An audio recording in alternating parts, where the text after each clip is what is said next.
Apparemment, cette guerre que la Gemara Sanhedrin, qu'on en a parlé il n'y a pas longtemps, fait allusion qui aura lieu juste avant la venue de Mashiach, durant l'année sabbatique, durant l'année Shemitah, elle dure trop longtemps. Et malheureusement, nos frères et sœurs en Ukraine et dans les endroits souffrent énormément.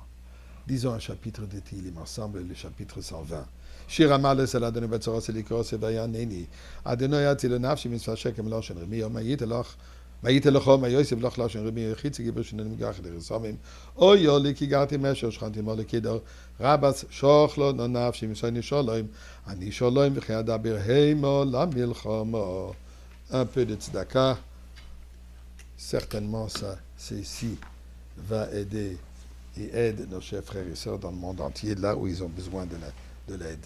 Torah, un Dvar Torah pour aujourd'hui. Eh bien, la paracha de cette semaine, en grande partie, est consacrée en discutant ce qui est permis à manger, ce qui n'est pas permis à manger. Quel animal est permis, quel animal est interdit. Quel poisson, et ainsi de suite. Par rapport à l'animal, la Torah nous dit la chose suivante. Cet animal qui a les sabots fondus et qui rumine sa nourriture, c'est le symbole, c'est le signe que cet animal, il est cachère. S'il manque les deux ou même un, n'est pas cachère.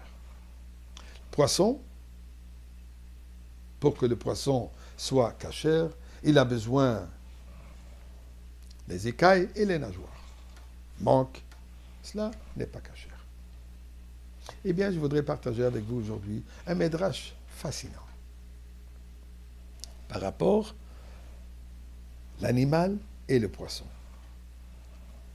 Qu'allons-nous manger dans la Souda de la Géoula, la Souda de Mashiach? Je ne parle pas maintenant celle de Pessah, la fin de Pessah, mais je parle de la Souda. Dès que Mashiach arrive, c'est sûr qu'il y aura un grand festin. Et nous savons, tradition nous dit que qu'est-ce que nous allons manger? On va manger le poisson du Léviathan, ce poisson immense, et la viande du Shorabar, qui est encore, tout cela a été préparé au temps de la création du monde, et bien sûr, nous allons faire le Chaim sur le Yain HaMeshumar. Longue discussion, qui va faire les barachot, qui va servir, qui va faire Birkat Amazon, un sujet pour soi-même. Mais qui va les abattre? Qui va être capable d'abattre ce poisson immense que tout le peuple juif aura suffisamment de morceaux, suffisamment de ce poisson? Et la même chose ce bœuf, qui va faire la shrita? Eh bien, nous dit le Midrash la chose suivante. Amar Rabbi Yudan, le fils de Rabbi Shimon, dit, le bœuf immense, le Shorabor, et le Léviathan auront un conflit. Le Shorabor, avec ses cornes, il va déchirer, il va écraser le poisson. Mais le poisson, le Léviathan, avec ses nageoires, il va faire la shrita de l'animal. Discussion là-bas dans le Midrash, est-ce que c'est cachère, pas cachère? Pas pour maintenant. Mais qu'est-ce que ça nous représente? Bien sûr, ce n'est pas juste une histoire pour nous dire quelque chose d'extraordinaire. La Torah est là pour nous enseigner. En quoi ça nous concerne aujourd'hui, avant qu'on ait le repas? Eh bien, l'Alter Rebbe, dans le côté Torah, donne une idée extraordinaire. Et l'Alter Rebbe dit, il y a des Juifs qui sont comparés au poisson, il y a des Juifs qui sont comparés à un bœuf. C'est un compliment, et on va voir comment. Il y a une qualité particulière du poisson, il y a une qualité particulière du bœuf.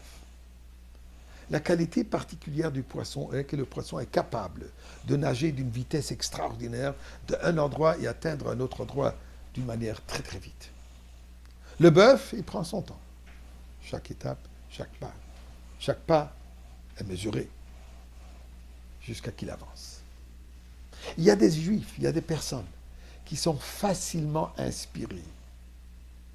Ils entendent quelque chose d'extraordinaire, ils entendent un Dvar Torah, ils étudient quelque chose, ils s'inspirent immédiatement. Ils sont capables d'aller d'un endroit, d'un niveau à un autre niveau, s'élever très vite. Ce qui est une grande qualité. Tandis que le bœuf, lui, ça lui prend son temps. Il étudie, il apprend, jusqu'à qu'il réagit, jusqu'à qu'il fait ce pas. Ça prend un moment. Donc, apparemment, l'avantage est du poisson qui peut aller vite. passer d'un à l'autre. Mais il y a un désavantage. Le fait qu'il va si vite, il peut aussi retourner très vite, Ras Shalom. Tandis que le bœuf qui fait pas, chaque pas est mesuré, chaque pas est intériorisé. Marche arrière, c'est beaucoup plus difficile pour lui.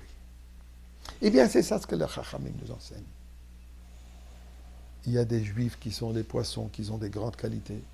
Il y a des juifs qui sont des bœufs, qui sont des grandes qualités. Les deux sont importantes. Les deux ont leur valeur. Les deux ont leur place pour arriver à la Seouda que nous allons manger avec Mashiach. Et que Dieu nous aide. Par le poisson et par le bœuf. On dira bientôt le Chaim sur le Yain HaMeshumar, sur ce fameux vin que nous allons boire avec Mashiach au Beth Amikdash. Maintenant. Je veux dire au temps du Beth Amikdash.